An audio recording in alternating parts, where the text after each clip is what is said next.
بسم الله والصلاة والسلام على رسول الله أشهد أن لا إله إلا الله أشهد أن محمدا عبده ورسوله اللهم اشرح لي صدري ويسر لي أمري واحلل عقدة من لساني يفقهوا قولي. So, what are your expectations for tonight? Why are you guys here? Stop procrastinating. I can't help it. You can leave now. No, okay, so I want to stop procrastinating. What else? What? Who said it? Calm my nerves. You're nervous? Stress, okay. What else? You want me to start picking people and ask why you're here? Learn to manage time. Learn to manage time. Okay, see, this is why I do this at the beginning of every lecture, because everyone's coming here for a different reason. And I have a whole different agenda set up. So trying to get some things in sync is usually good at the beginning. What else? Why are you here? Whatever the title, yeah, say he looks at the title again. It's like time management? I'm in the wrong lecture here. So patience and persistence, right? And determination. Khalid, you chose 3 words, man. MashaAllah. So I got this title. So I got patience, determination, patience, and persistence. Brother Ahmed, please speak about that. It's like, okay, great. So here are my expectations for tonight, just to manage some of these expectations. I want to give you clarity, all right? I want to show you some things about procrastination, about time, about stress, all right? And this clarity is going to give you power. I cannot change you from here on the stage. You're going to have to change yourselves. But what my mission tonight is, and how much time do I have now that I was late? 30 minutes? As long as I didn't kill me. Say as long as it's...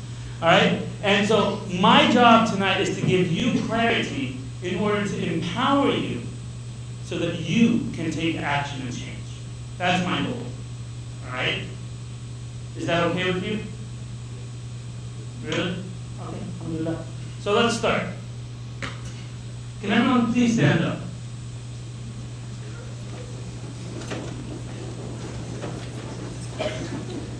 I would give some space. We're going to actually do some exercise right now.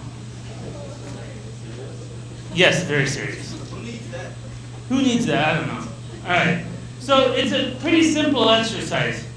All right. Probably the guys have done this at the gym a couple of times. Maybe the sisters in front of a TV or something. Just put your hands up. No, but not like this. Like this. All right? Like this, yeah. Don't push the guy beside you. Just put them out, sisters. All right. And Wahid is name. 1, 2. No, like this. Palms up. Like, yeah, it hurts more. 1, 2, 3, 4, 5, 6, 7, 8, 9, 10. Backwards. 1. Keep them up. Now, the whole objective of this exercise is when you feel your shoulders hurt, put your hands down. 1, 2, 3. Keep going until you really can't stand. Okay, switch again. Keep going. Bismillah. And once you put your hands down, have a seat. But, I want people to be very honest here. So, All right, and back. 2, 3, 4. First of all, guys, this is pretty sad. Most of the sisters are still standing. No, if you sat down, you sat down, bro. Nothing I can do. Okay, and switch again. All right, sisters, not like this. Like this. No wonder the sisters. I'm like, something's wrong over there. All right, no, seriously, straight and keep going. Come on. Up, brothers, up. That's the way. I want it to burn. Did you guys go to the gym yet today?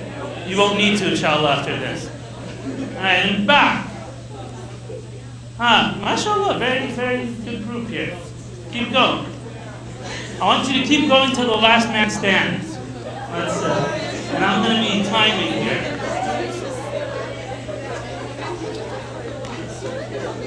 They're cheering one sister there, mashallah.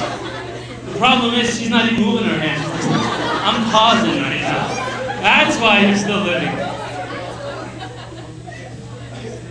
Okay, so after 4 minutes and 30 seconds exactly, we have 8 people standing. That's it, I swear. Alright? Sisters, you can actually have a seat now. Unless you want to keep going for some reason. Alright, just keep that number in mind and we'll use it later for something. After 4 minutes and 30 seconds, we had 8 people standing. Okay? And I'm not counting the people that were flying in the middle. Anyway. So, like I said, Brother Khaled gave me a very interesting title.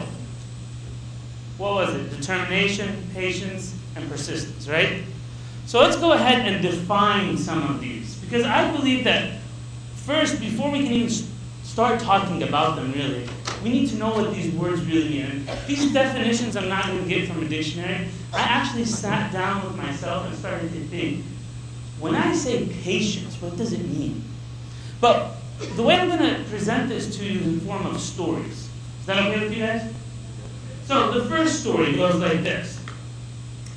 A wise man and a young boy, all right?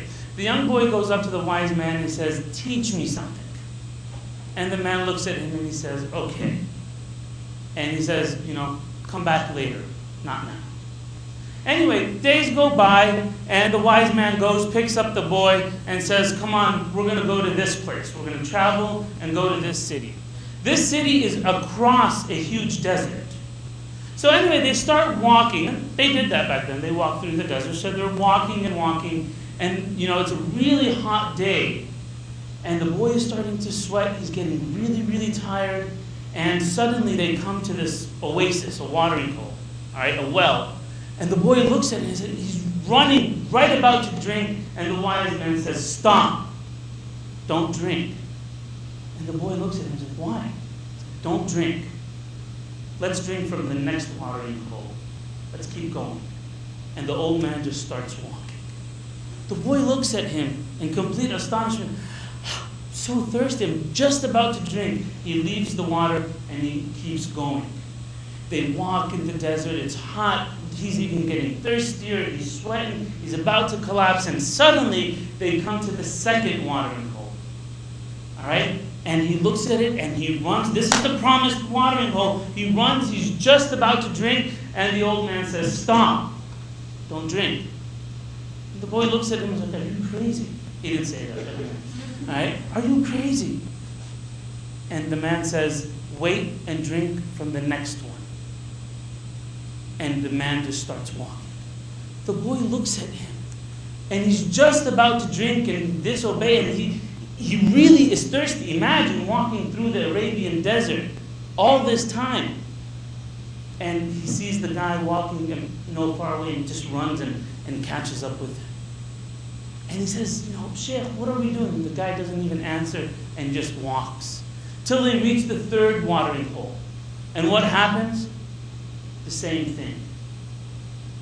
And the boy is totally frustrated, very thirsty, but he keeps walking with the wise man until they cross the whole desert without drinking. That's where the story stops, actually. Let me ask you, what does this story have anything to do with what we're talking about? I can't see it. What? All three of them? Okay. Hi. He was determined to persist in patience. I like that. Didn't understand it, but yeah, I liked it. That was good. That was good. What else? Well, I want you to think about this. Would you do it? Heck no, right? First watering hole, I'm down there drinking and bathing. And would you cross without drinking? That's the main question I want. And there's a couple more stories coming here. But what I want you to really think about, if you were in that situation, what would you have done? And this is where from this story, I came up with the definition of patience. And I want you to read this for a second. The capacity to wait a little longer and not give in. You won't find that in the dictionary. But this is what I feel. when people tell me be patient, this is what it really means to me. Don't give in. Now, I want you to think about this and take it back to the story we just said. Isn't that what it is? Right? Isn't that patience? To wait a little longer and not give in. Well, let's see what Allah subhanahu wa ta'ala said about these verses.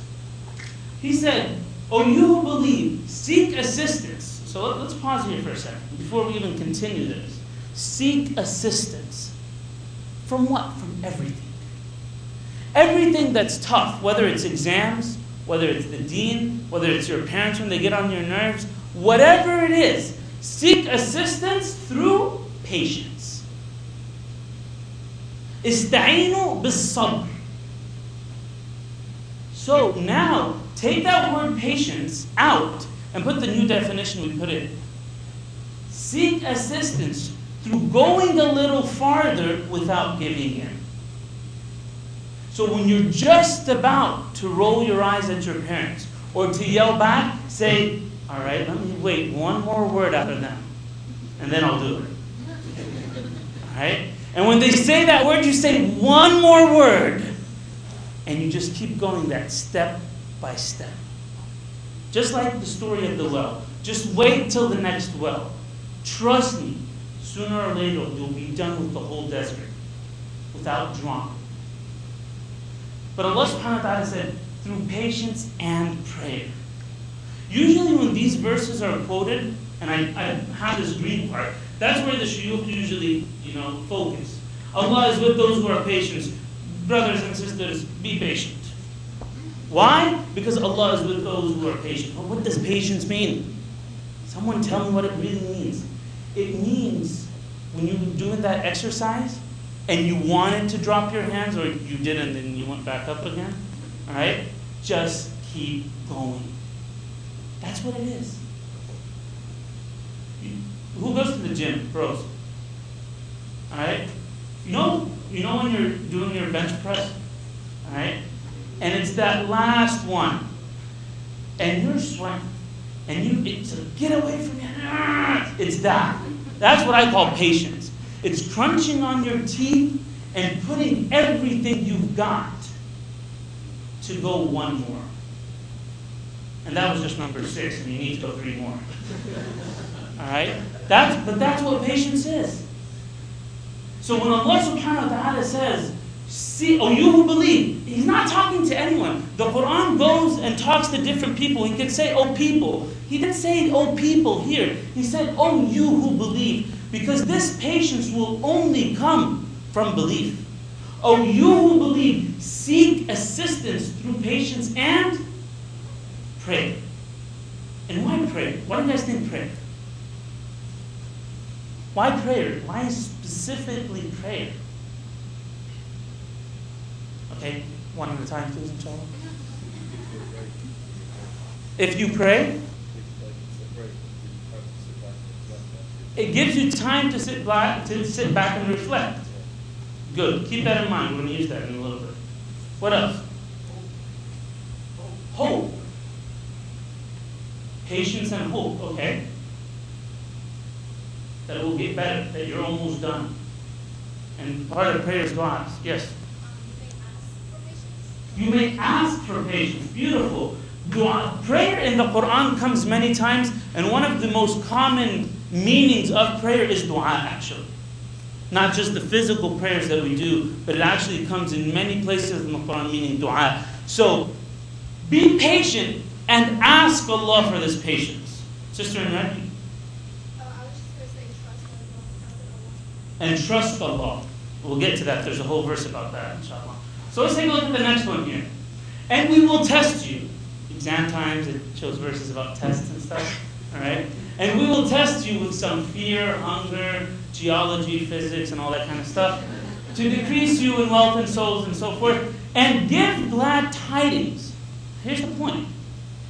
So, with all this, you are being tested. So who's going to succeed? Allah says, give glad tidings. Those are the people that are successful. Who were they? Those who were patient. Those who kept on going. Those who didn't give up. They just went a little more.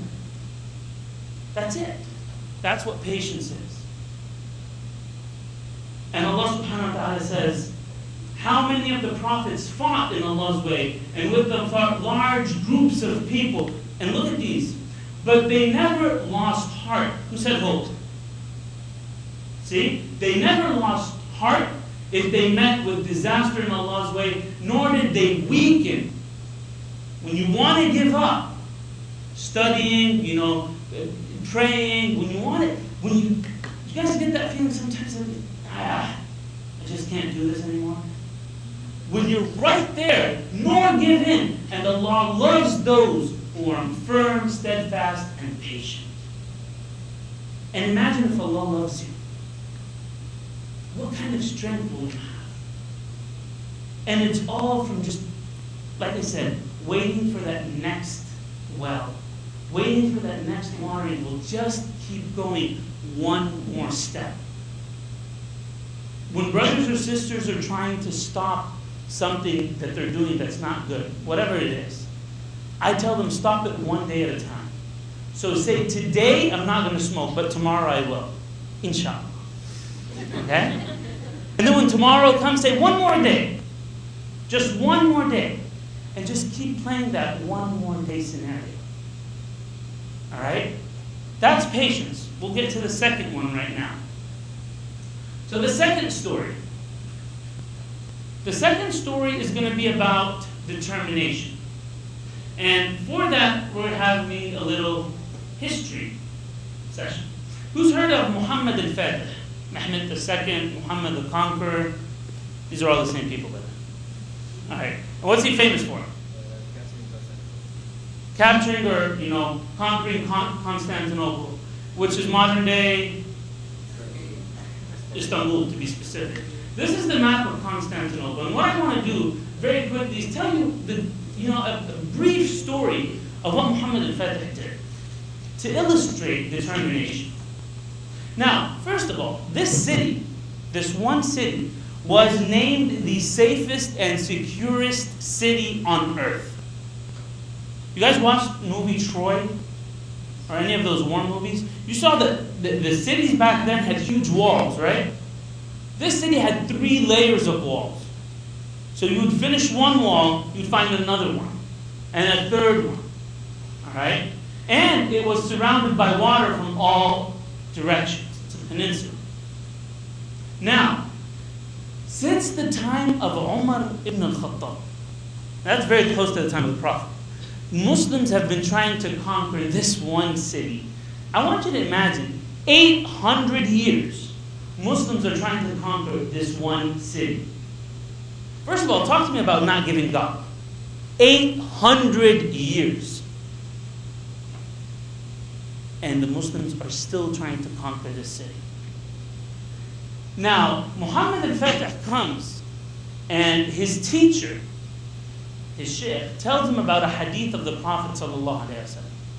This hadith says that Constantinople will be conquered by Muslims. That's why, by the way, they kept on trying. Because we have a promise from Allah subhanahu wa ta'ala that we as Muslims will conquer the city. And then the hadith says that the best army will be the army that will conquer it, and the leader will be the best of leaders. And the Shaykh used to tell Muhammad al-Fatih as a young person, why aren't you that person? Why isn't it you that will conquer the city? And Muhammad al-Fatih started thinking, why not me? Why not? And he used to live in a place where he could actually see the walls of Constantinople.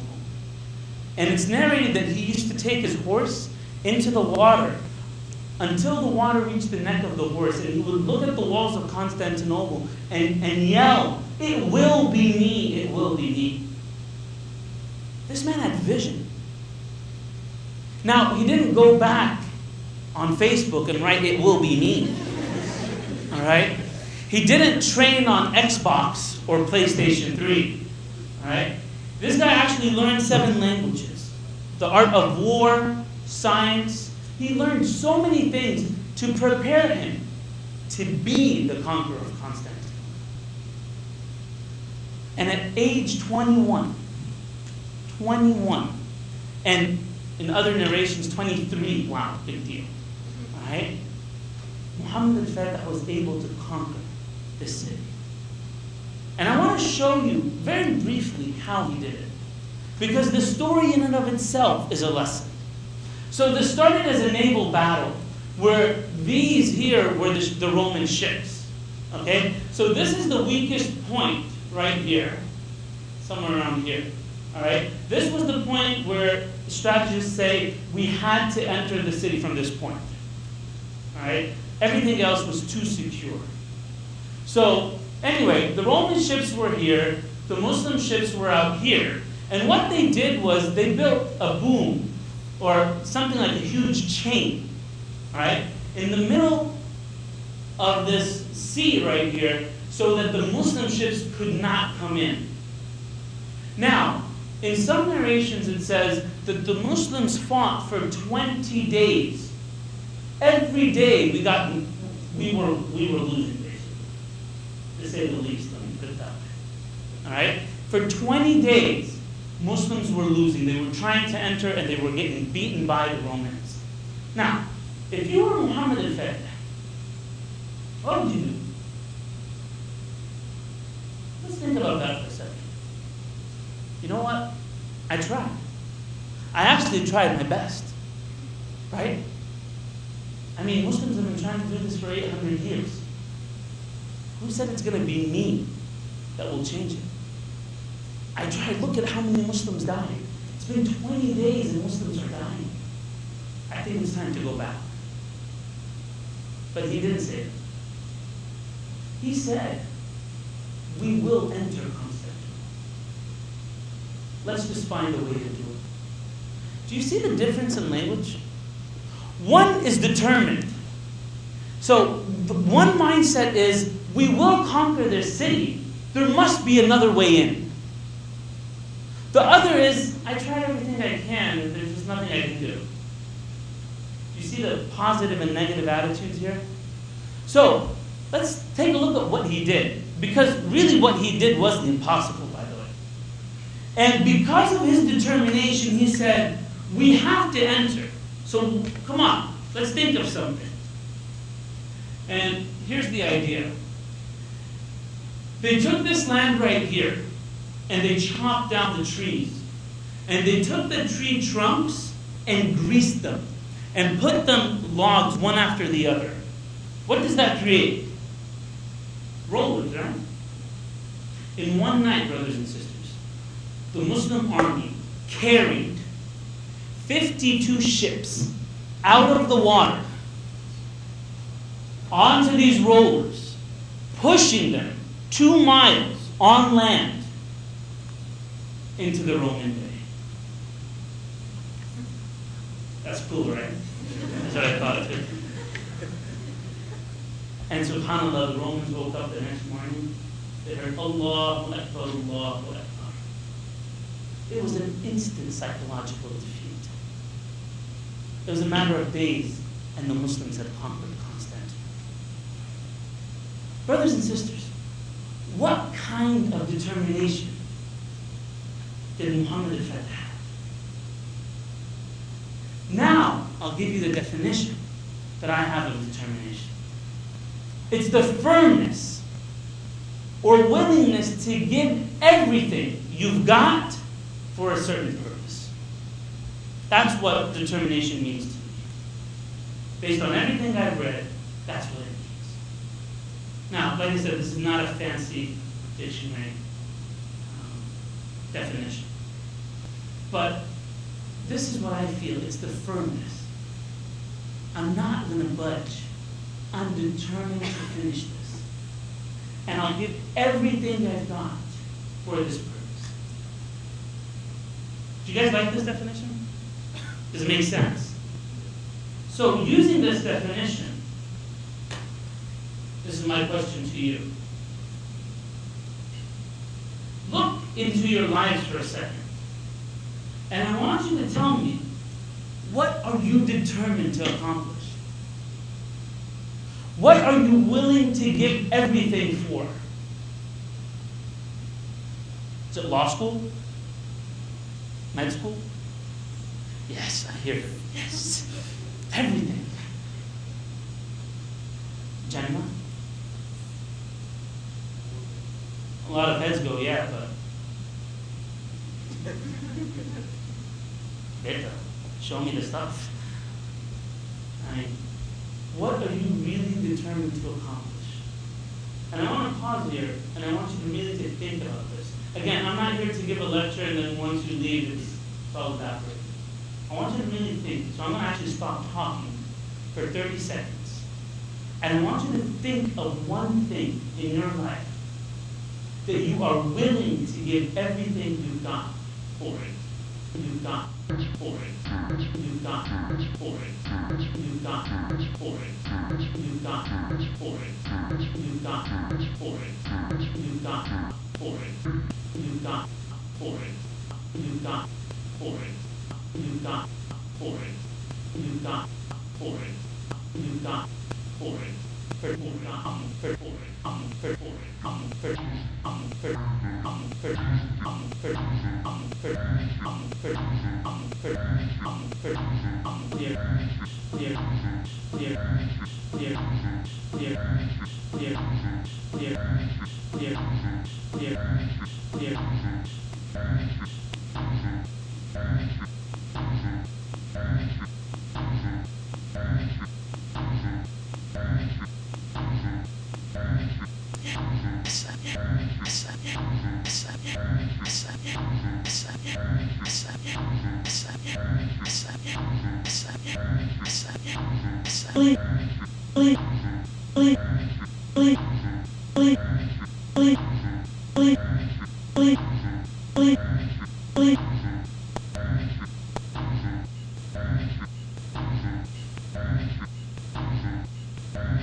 Is used here. Alright? Or the meaning of the word decision comes from azm. And that's really, I think, the core issue here. Brothers and sisters, when you make a decision to do something, a conscious decision, you are usually determined to finish it. But if you are just going with the flow, here and there, not making conscious decisions, you usually aren't determined to finish anything. And you just keep going.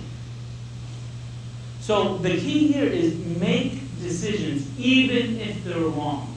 That's fine. But, and I'm sorry to use this word, a wimp, a coward, is the only type of person that goes through life without making decisions. So be determined. Be determined to finish law school, to finish med school. Be determined to be good to your parents. Be determined to do something. But don't be determined to do nothing. Do you get my point?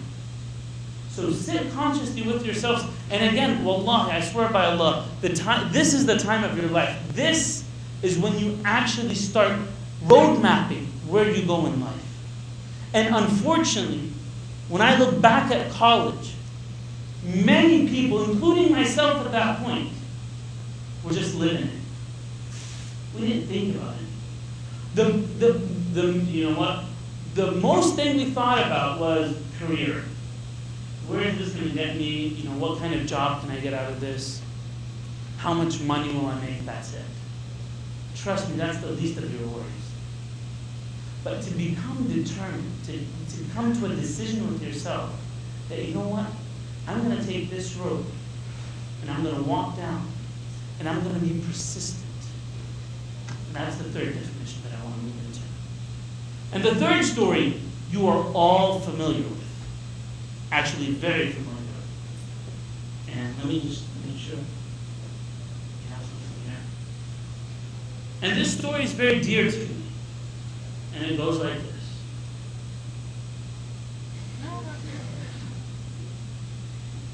And I don't know if we have sound here.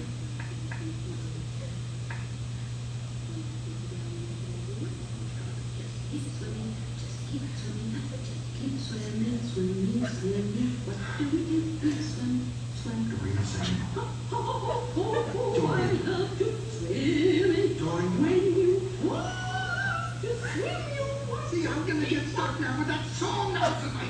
Sorry. This is my definition of persistence. Just keep swimming. You know what? I couldn't find a better definition for it. Do you guys watch? Has anyone watched this movie? Please tell me yes. MashaAllah, you see a huge difference in hands. Sisters, everyone, yeah, mashallah. Guys, what the heck is this? Talking fish. Finding Nemo. Actually, watch it as a good movie, but anyway. So, in that scene, all right, they have this hardship in front of them, whatever it is. And Dory, the bluefish, all right, can't believe I'm saying this in a lecture, but anyway, she says, just keep swimming, all right? And that's what it is. That, for me, that's what persistence is. It's just keep moving along. Just keep doing it, day in and day out. It's to continue on a course of action in spite of difficulty or opposition.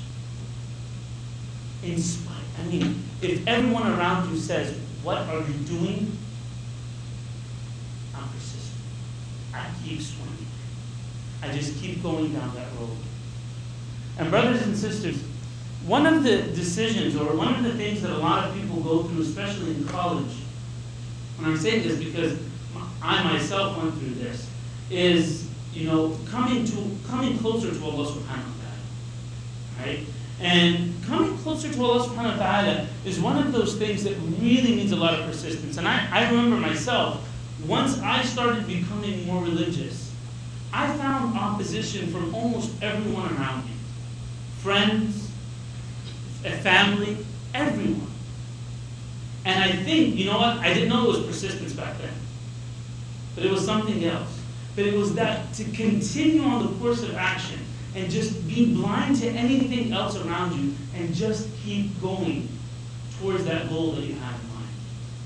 Actually, the three words Khalid chose were very beautifully linked together.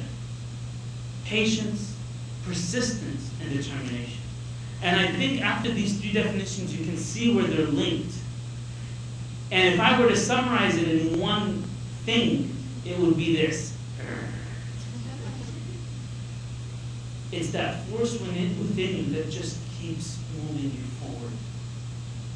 During the exams, during tough times in life, when you get a job, it's that thing inside of it. It's that motor. It's that engine. The question is, where are you directing that engine, and how strong is it?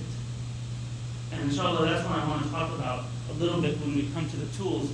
But let's take a look at this verse. This is the last verse I have for this. Verily those who say our Lord is Allah and remain firm on that path. They have that persistence.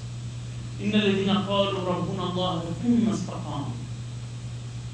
They weren't looking right or left. They just said, this is my path and I'm going forward. On them shall be no fear, nor shall they grieve. And Allah subhanahu wa ta'ala gives us the glad tidings that those people, those who were persistent, those who weren't one day on, one day off, those who kept to the course, those are the people who Allah subhanahu wa ta'ala will grant them Jannah. Now, something very interesting about this verse. Actually, when I was preparing this, I was right about to cut here and put it on the slide, and then I read the next verse. And the next verse says, وَوَصَّيْنَا الْإِنسَانَ بِوَالِدَيْهِ. And subhanAllah, meaning that Allah subhanahu wa ta'ala told us to take care of our parents. And you know, this bright light came in front of me, and subhanAllah, Allah subhanahu wa ta'ala, and sometimes when we read the Quran, we say, what is the link between these verses? Right? What is the link between these verses here? What do you guys think? Does anyone see the bright light, or is it just me? What? Khalid? I put you on the spot, yeah. So you're persistent to take care of your parents. Because taking care of your parents needs persistence. True? Anyone dealt with parents here? That's what I thought. It's tough. It needs patience. It needs persistence. And Allah subhanahu wa ta'ala brought it here after He told us about the reward. You'll get Jannah if you're persistent. So take care of your parents. It's as simple as that. So let's move to the next part about tools. And Khalid had to add the word tools up there in the title. You put that, right? Actually, I think somebody else. Someone else. Jazakallah khair. So I had to think of some tools to come up with to help us increase in patience, persistence, and so forth. So, first one. This is what I solidly believe in. It's all about intentions. What do I mean by this? You guys ready for a nice story? Nice story? So, in the past, yeah, Allah. So I was actually Vice President USA for MSA National. You guys familiar with MSA National? Anyone heard of MSA in general? Alhamdulillah. So anyway, MSA National is the umbrella organization looking over all the MSAs in North America. So anyway, I was Vice President for MSA National one year. And we actually have these meetings, face-to-face meetings where reps from all across North America come together and we sit down and plan what we're going to do for the next year, or the rest of the year. And this meeting happened to be here in Washington, D.C., and since I live here, basically everyone comes in, we stay at a hotel, we rent out the meeting room in the hotel and so forth. And these meetings are pretty intense, brothers and sisters. These go from literally 9 a.m. in the morning up till midnight. You just go to bed and you wake up the next morning and you continuous meetings from Friday all the way up to Sunday night. So you can imagine Sunday night comes and everyone's what? Dead time. So I'm sitting there in the lobby being nice and waiting for everyone to leave the hotel, since I'm the local guy here, all right? And an old Chinese woman comes up to me and says, "Come here." I look at her, "Who are you?" He said, "Come. This is my Chinese accent, so no one make fun of me, please. All right, just come. And I'm like, "What do you want?" And she's saying nothing else, just come. I was like, okay. I get up with her, and she takes me to one of the meeting rooms that we had rented out. Now, it's customary that once you finish your meetings, you clean up, but you leave the tables and chairs there, right? Hotel staff usually takes care of that. And she looks at me, and she says, "Clean." I'm like, "Clean what?" It's clean. It's like, no, chairs, tables. I'm like, "No, that's not my job. Tell the hotel staff." And she said, no, you. I'm like, "No, I'm not doing it." All right? "Tell the staff." And she said, no, you do it. And I looked at her and I said, what does she want from me? So I take one of these tables and I start to fold it up, all right, to show her what to do. I was like, maybe she needs some guidance, inshallah. So I showed her how to fold one of these tables up. And these were a little more complicated than your normal masjid basement table. So anyway, I show her how to fold it up. All right, and I'm starting to sweat now. I'm getting really, really frustrated, and she's just standing there, looking at me. So I finish one, I put it in the closet, and she looks at me and says, "Oh, Lord." And I'm like, "Heck no." All right, and she's just standing there, really, really annoying, by the way. All right, and I'm starting to get extremely frustrated, and I'm about to blow, and she's just standing there looking at me, and I'm folding and putting chairs in and so forth. And I finished the whole room, and wallahi, if you looked at me, my face was red. And I'm about to leave, and she said, no, come. I was like, "What?" And she takes me to the second room we rented, and she says, "Clean." I said, "Heck no." All right? She wants me to do the second room now.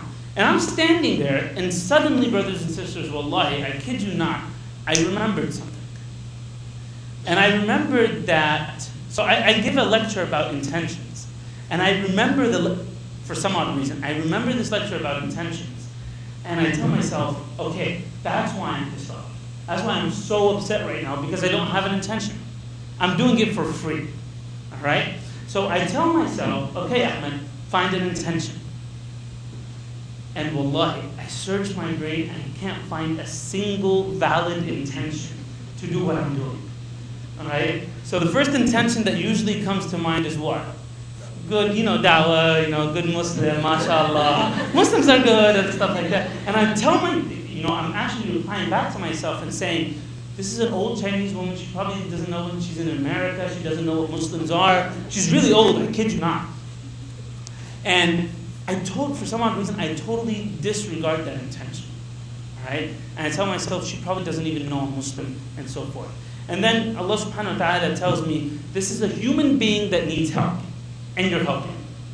And, Allah subhanahu wa ta'ala will help those who help people. I was like, okay, that's a good intention I can take.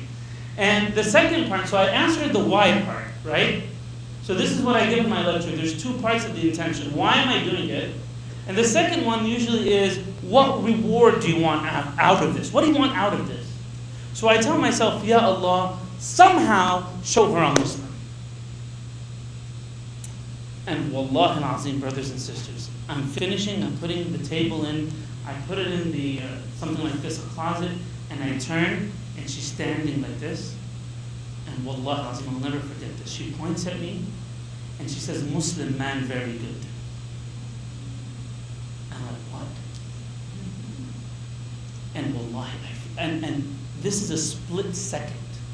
Once I took the intention, I look back and she points at me and she says, Muslim man, very good. Verbatim. And then she says, and wallahi, I just pause. And she looks at me and she says, God told you to do this. I'm like, okay, get away. Now that's a little freaky. But, brothers and sisters, I swear that's what happened. And why am I telling you this? Intentions change how. So what happens after that is we actually start talking about Muslims in China, all right? And we start to talk, and she knows what halal food is, and wallahi, this is serious.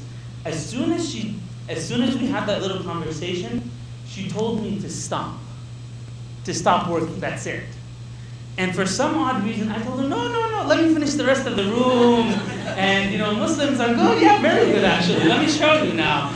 And we literally kept on going, probably talking for 10, 15 minutes. All right? About Muslims and what Islam is and so forth.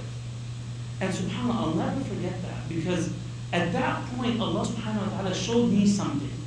Showed me that don't worry about the reward. Take an intention. And what happens when you take an intention is, number one, your attitude towards whatever you're doing changes. Do you agree? Your attitude towards that thing that was annoying me to death is now the most beloved thing to me. Why? Because I answered these two simple questions. Why and what do I want out of it? And this is the first tool for patience and persistence and determination. Why? When you can answer why, what will that give you? It will give me purpose. And what will that help me with? Huh? Setting a goal, what? To be patient, right? Do you guys agree? Because remember the definition of patience? It's waiting a little more. So why am I waiting a little more? What am I getting out of this? When I told you to look funny and everyone go do like this, right? And you'll be doing it again very soon, inshallah. Right? But there was no purpose. You weren't doing it for anything. So as soon as you started feeling pain, what happened? Just put your hand up. Why am I doing this? Now, the reward is very important.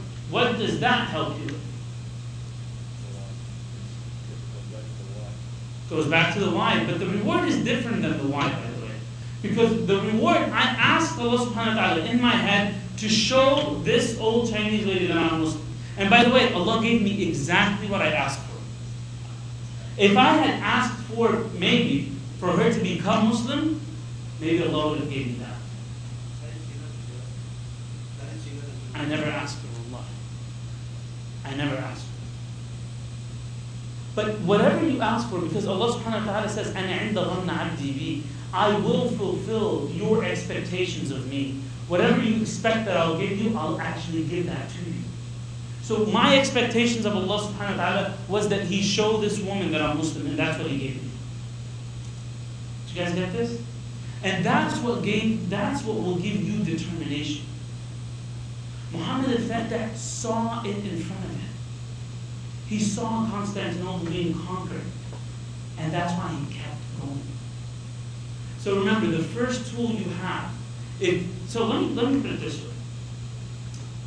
Studying right now. Who thinks it's really hard? Come on. Raise your hands. Right? It's annoying, it's a pain, all that kind of stuff, right?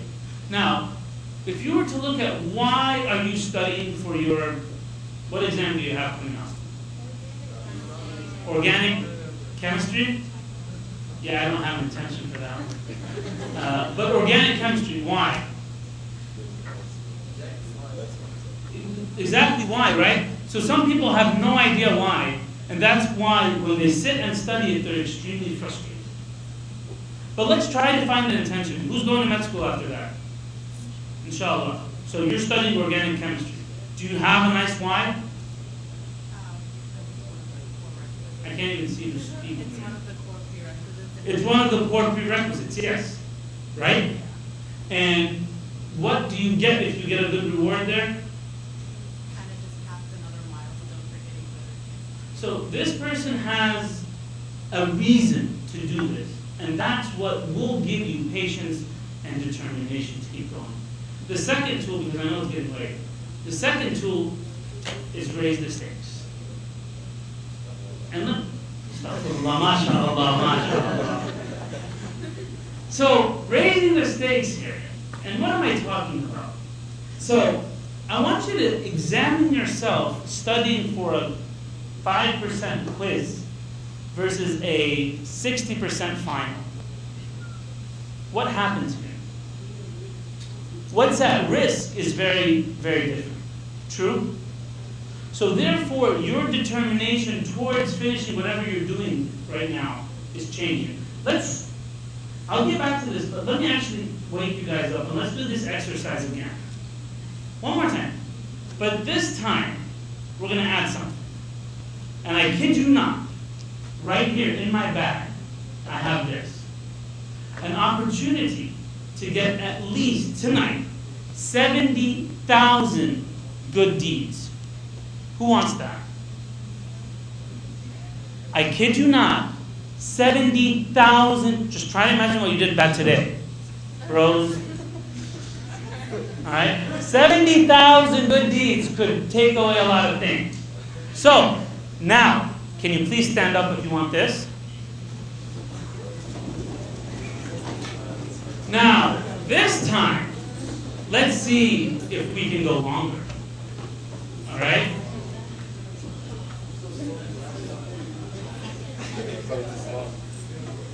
Okay, so let's do this, and then I'll have an interesting experiment here. Alright, so let's go, and let's start the timer. You want to do it? Get 2 bags, let's go. Come on. Any 2 bags around you. The bro here, inshallah, is going to raise the stakes even higher. He's taking 2 backpacks in his hand. Or he's leaving. I don't know exactly what he's doing. Okay, so Bismillah, and let's start. 70,000 good deeds. This is what's at stake here. So let's keep going. So I just want to pause here because, okay, you put your hands down now for a second. This is, hold on, keep standing. This is 4 minutes and 30 seconds. 4 minutes and 30 seconds. How many people do we have? Too many? MashaAllah. More than 8. Why did you keep going this time? By the way, the 70,000 good deeds is this. $1. Hey, Allah said it. Allah said it. How many pennies does this have? 100 pennies. And a penny maybe even is bigger than an atom. Because Allah subhanahu wa ta'ala, His scale is worth zarra, an atom. 100 pennies. And Allah says the parable of those who spend in the way of Allah is like a grain of corn. Its growth is 7 years. So the 100 pennies are now 700 pennies. And each of them has 100 grains inside of them. So how many is that? 70,000?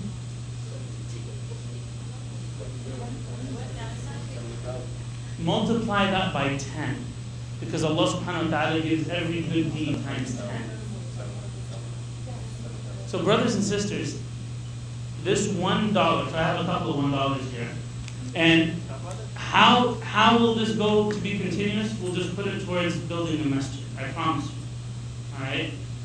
But I want you to look around. Or I want you to actually think about what you did right now. How much pain did you endure? Especially the sisters. I heard a lot of, help. How much pain, you can have a seat now. How much pain did you endure? For what? So, 2 things here. There was a purpose. You probably all know, like, if I knew it was $1, ya Allah, I would have sat down a while ago. What if someone had come in here and said, whoever does that, you know what, I'll take you to med school right now. How long would you keep going? Till Fajr. Do you guys notice what's happening here? The more you raise the stakes, the more you can keep going. But here's an interesting thing. If I had actually showed you this iPod Touch and said, I promise you, the last man standing will get this. See, for example. All right? And so brothers and sisters, here's the main point. Raise the stakes in your head. So, the classical example of getting up for Fajr. You maybe heard this in lectures, here and there. Getting up for Fajr. What are the stakes? What do you have? Why do so many Muslims not get up for Fajr? What? Lazy. But see, now what I want to do after this lecture, there is nothing called procrastination. There is nothing called laziness, by the way. It's something that you want, you'll do, and something that you don't want, you won't do. So this myth of laziness, because some people, what they do is they just label themselves, I'm lazy. And what they gave themselves an excuse to do whatever they want. I'm lazy. So I won't pray. I won't study. I won't clean the house. I won't do the dishes because Mr. Lazy. That's my name. I mean, what else can I do? But there's nothing called laziness. It's something that you believe in. And subhanAllah, brothers and sisters, washing the dishes, for example. If the Prophet ﷺ came down to you, said, if you wash the dishes for your mother tonight, you go to Jannah. What would you do? Dishes. What if the opposite? What if he says, if you yell back, or if you talk back to your parents, you go to hellfire? What would you do? But he told us this. It actually was said in the Quran. So we're in a little trouble here. Most of us, including myself. So do you understand what we're looking at? So my question is, when we talk about raising the stakes, I want to ask about our lives for a second. And are you willing to gamble your whole life for what? Brothers that don't pray, or pray on and off, or delay prayers, what's at stake? Do you understand that what's at stake here is you going to hellfire? If you were to consciously realize this, I guarantee you would get up and pray. Brothers and sisters, Sometimes when it's really cold at night and you're under that really nice blanket and you're just in the perfect position that you like to sleep in,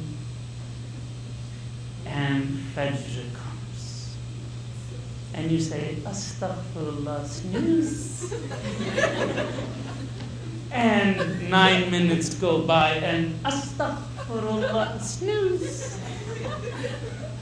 Why? Because what's at stake here is the comfort of your own bed and the cold water that you have to make wudu, and those couple of motions that you do. You're already asleep, and I don't think most of us even get up when you're praying Fajr. But the challenge here is, if you were to understand that what's at stake here is you actually missing out on 1/5 of your prayers, and that there is a possibility that some scholars say you're even outside the fold of Islam. That's what's at stake. Now, if you understand that, would you crunch on your teeth and would you get up? And sometimes, wallahi, I kid you not, sometimes that's what I do. I am so tired at Fajr, all right, that I literally have to get out of bed. But that's fine, as long as you do it. Brothers that go pray Fajr in the masjid. Anyone here? Go pray Fajr in the masjid sometimes. So if you understand, the brothers that don't go pray Fajr in the masjid, that what's at stake, what you're losing here, is not 70,000 good deeds. What you're losing here is your light on the Day of Judgment. Yeah, now it has a totally different spin on it. So the fact that and you know what? We usually don't even think about this. That's the problem. We're not conscious. And that's the third point. To be always conscious. Because if you are conscious of the stakes, if you are conscious of the why, I guarantee you, you will be able to move mountains. You will. All that energy inside of you is still inside of you. It didn't go away. What you did right now, physically, was harder than the first time. Right? Because your muscles were already strained. But for one simple purpose that I gave you, and you didn't even know what it was, by the way, right? No one even knew what it was. And I did this, the analogy to Allah is the highest analogy, but Allah said, believe in the unseen, right? This deen is all about believing in the unseen. We don't know Jannah how it looks like. We don't know how hellfire looks like, but all we got are descriptions of it. I told you that in this bag is 70,000 good deeds.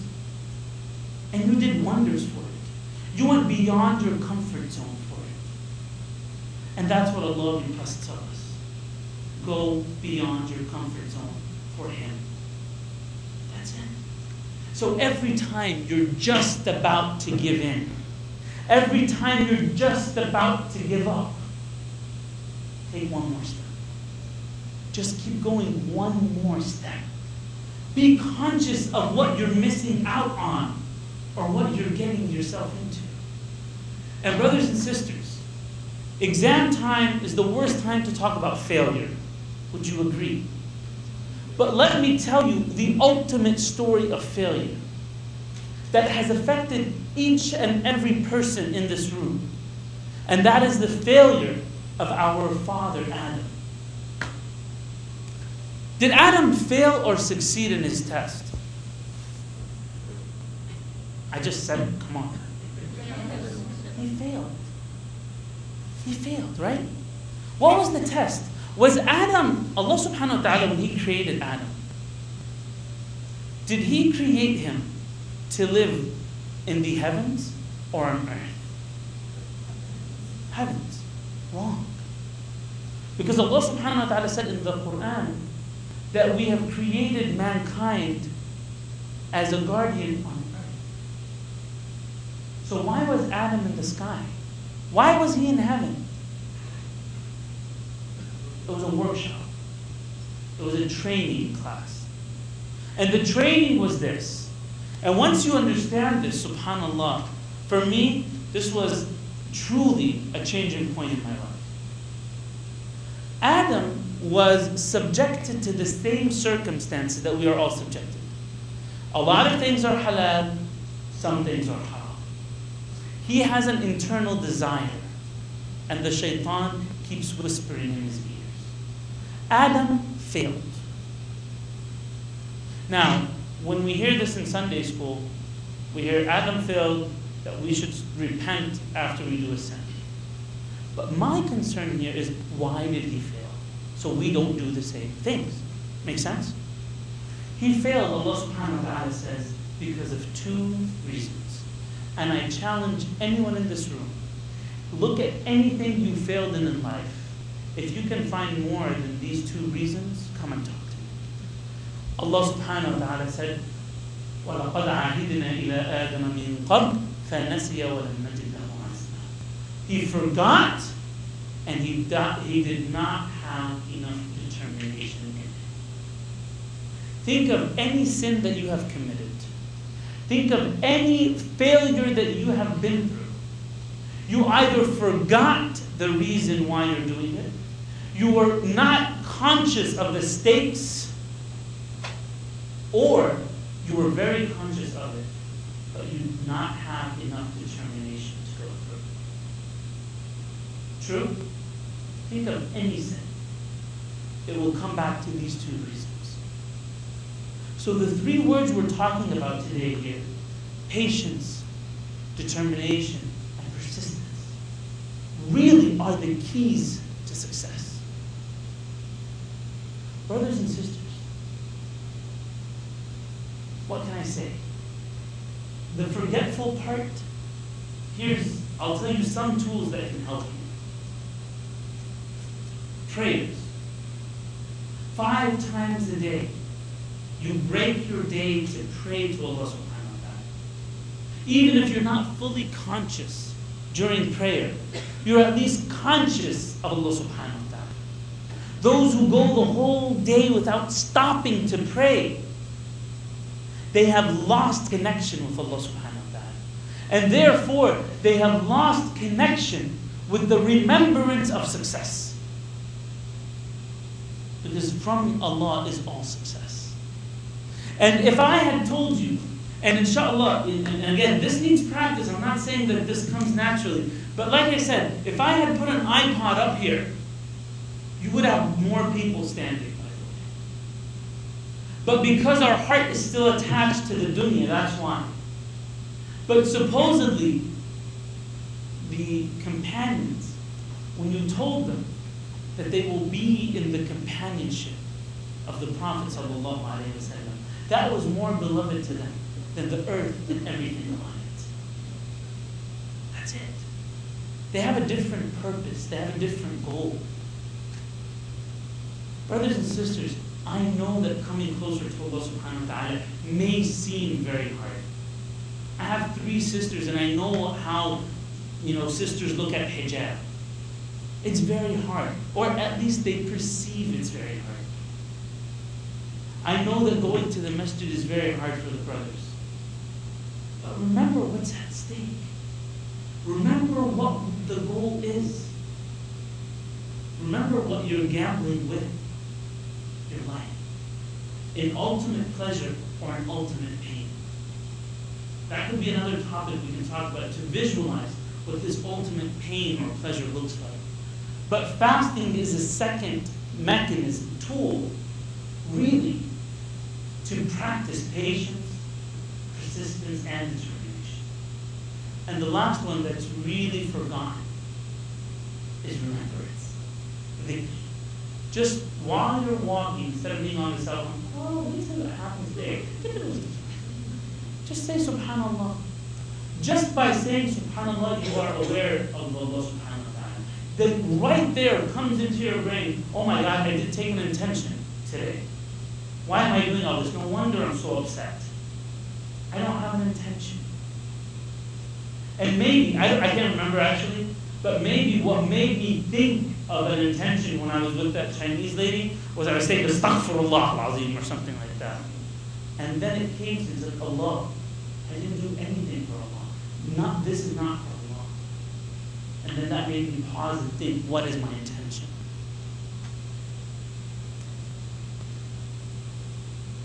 Eyes on the prize.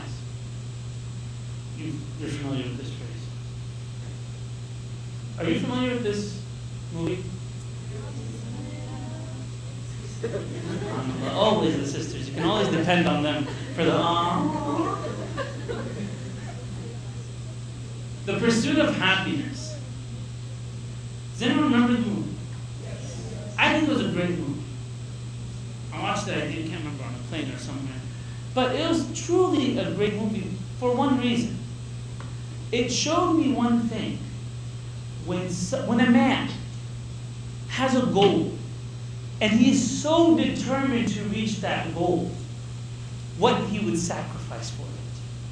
How much he would endure for that goal. Truth? And again, Will Smith did a great, performance in that movie. But what I want for ourselves is this: the pursuit of Jannah. And I really mean it. Do everything it takes to reach Jannah. And when I mean everything, I mean everything. Because wallahi, this is the ultimate prize. And nothing else compares to it. Whatever you think about in these short gains of this world, wallahi, it is like food. Comes in and goes out. That's it. Why are you not praying on time? Why don't you have hijab? Why are you doing this? Why are you talking back to your parents? Why? Usually, it's not because you're thinking about this. It's because you're thinking about the world. And Allah subhanahu wa ta'ala says, and this verse combines all the tools in one beautiful verse. And He says here, وَاصْبِرْ نَفْسَكَ مَعَ الَّذِينَ يَدْعُونَ رَبَّهُمْ بِالْغَدَاةِ وَالْعَشِيِّ. And keep yourself with the good friends. The ultimate tool, your friendship. Keep yourself with the good friends, but Allah says, and be patient with them. The first word is, be patient with good friends. Because being with good Muslims, you do need patience. Everyone said, yeah, I know that.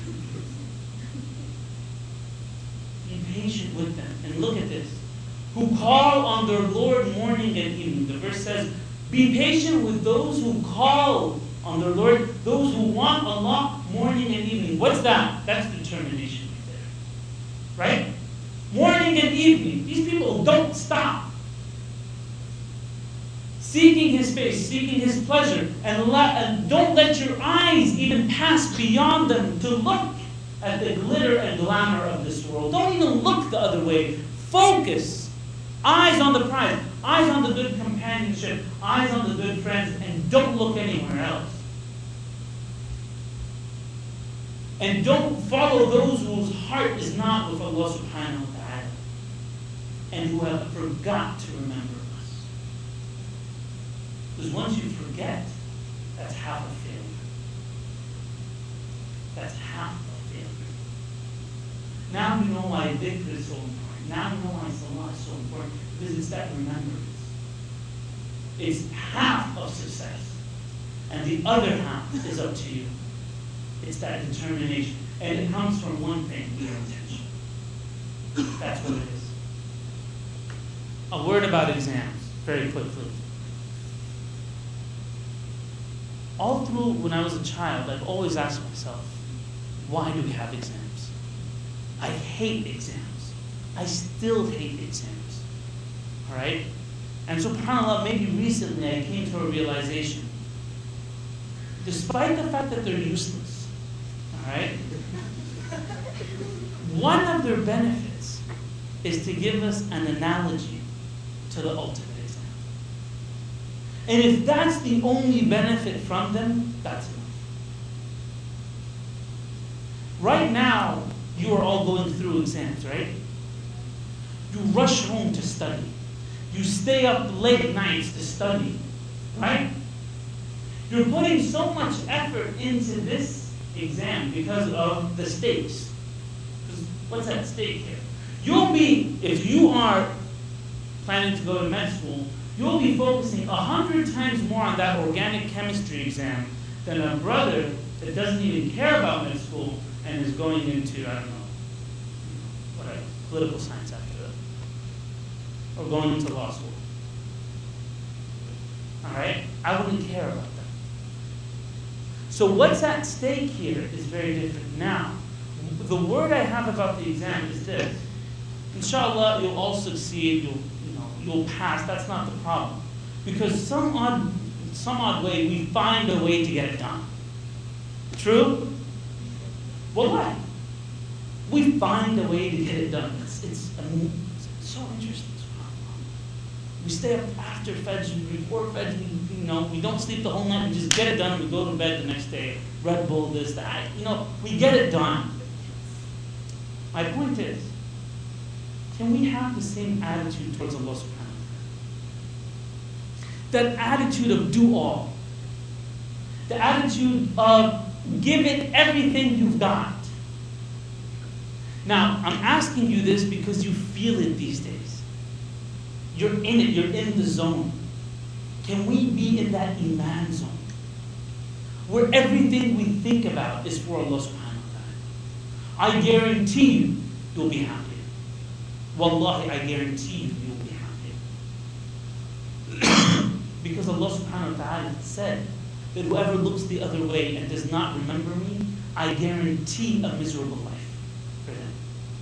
And it's a guarantee. وَمَنْ أَعْرَضَ عَنْ ذِكْرِي فَإِنَّ لَهُ مَعِيشَةً ضَنكًا. There's no if or but about it. Whoever does not go my path, I guarantee a miserable life for him. And a miserable hereafter. So that attitude we have about exams, if we can only move that towards Allah subhanahu wa ta'ala, I think we'll be in a very different situation. My last request is this. Putting it into action. Before you leave, does everyone have a paper and pencil? Can everyone have a paper and pencil? 30 seconds, come on. Let's challenge ourselves. 30 seconds, have a paper and pencil in front of you.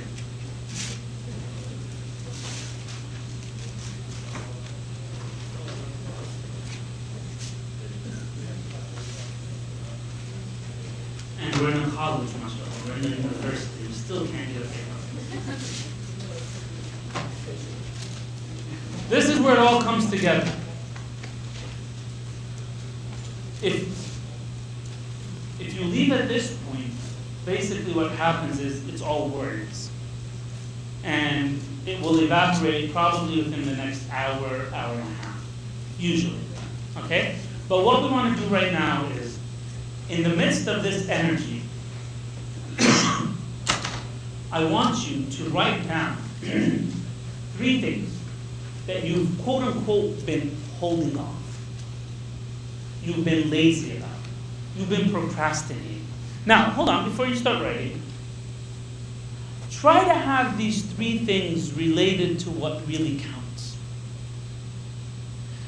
So, if you've been, I don't want to tell you to write everything towards Allah subhanahu wa ta'ala, right? But really, I want you just to evaluate. If you were to choose 3 things that you would put your energy into, what are these 3 things? Now, once you've identified these 3 things, here's what I want you to do. Find an intention to do them. Because most probably you haven't been doing them because you don't have enough stakes. Not the riba kind, but you guys get what I mean. There's no purpose behind it. You don't feel the pain of losing it. Or you don't feel the pleasure of gaining it. So whatever that thing is, whether it's losing weight, whether it's praying Fajr, whether it's being good to someone, putting on hijab, stop smoking, write that down. And then write under it, okay, why you want to do it and what reward you want from Allah subhanahu wa ta'ala. They have the same intention. They can have the same. They have the same intention. They can have the same intention. But by the way, everything goes back to pleasing Allah subhanahu wa ta'ala, ultimately. But take the intention one step further, something that you can actually relate to. And write down 3 things that you will actually change about yourself today, or starting today. And remember, you can't fool yourself. So whatever you write there, look at it. And if you tell yourself, I still won't do it, then know that you're not putting enough on the line there. Put more on the line.